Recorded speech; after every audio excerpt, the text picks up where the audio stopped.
The German daily newspaper, the Berliner Tageblatt, was first published in Berlin, surprise, surprise, in 1872.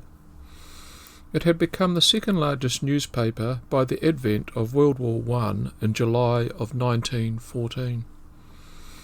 Berliner Tageblatt wasn't a huge paper size-wise by any stretch, more like a broadsheet. Tageblatt means day sheet. The paper was independently run and wasn't a mouthpiece of the Weimar Republic. Sure, it was fiercely patriotic. For the time, the editorials and reports were considered to be centrist, liberal even. Too liberal, in fact, for the Nazis, who shut the paper down in 1939, and that was the end of that. When this article from 1915 allegedly appeared in the newspaper, Germany was on the front foot of the war, fighting it out in Flanders. Their advances in no small way attributable to the widespread use of chlorine and mustard gas. The Germans smelt victory, believed the Allied front was about to collapse. The road straight to Paris would soon be open.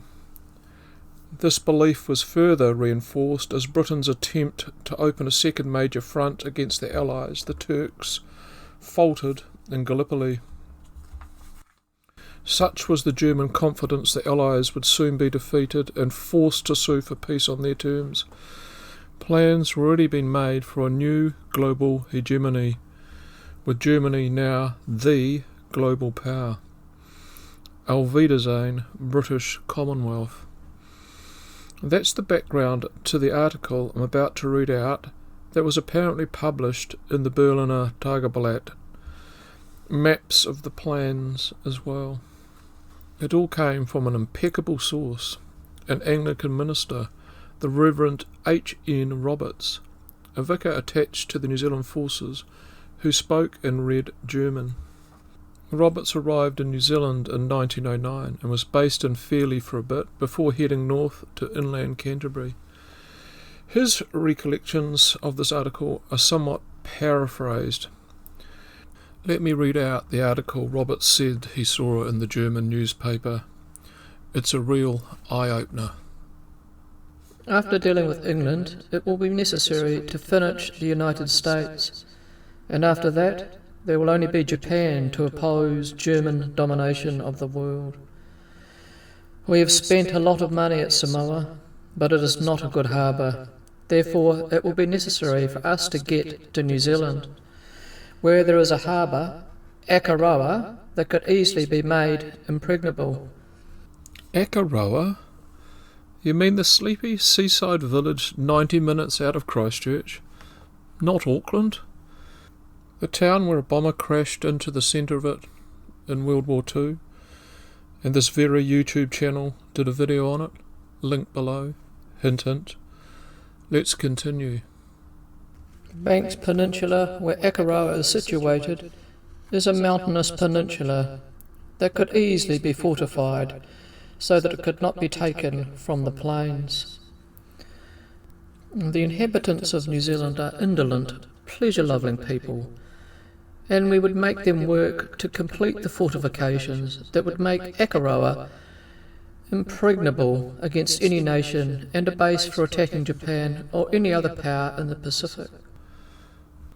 Back the truck up. Indolent. What do you mean? Indolent. Adjective. Habitually lazy, procrastinating, or resistant to physical labor. The indolent girl resisted doing her homework. Indolent. Adjective. Inducing laziness.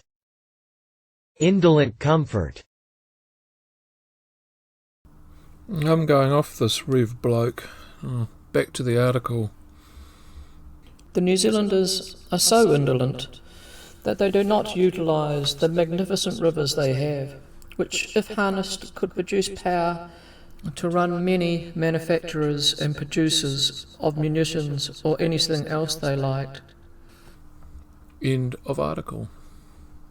Can I substantiate his recollections? Not without going through every copy of the Berliner Tageblatt in 1915, all 1,000-odd copies. Some days they produced 4 broadsheets. The staff, it looks, only got Christmas Day off, from what I can see. Therefore, this story is strictly to be advised. Interesting, nonetheless. Articles on the subject of Akaroa being seized popped up in New Zealand press from about 1917 through to 1941.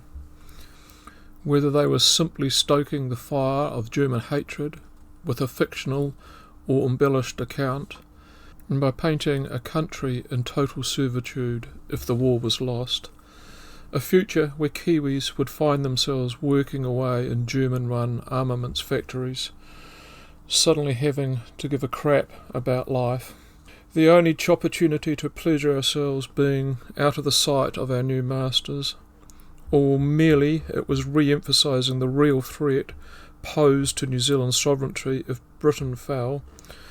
That will be up to someone else, not me, to trawl through all those papers to find out. Find that page and the article, along with it the maps, perhaps even search the German archives. Thanks for tuning in today.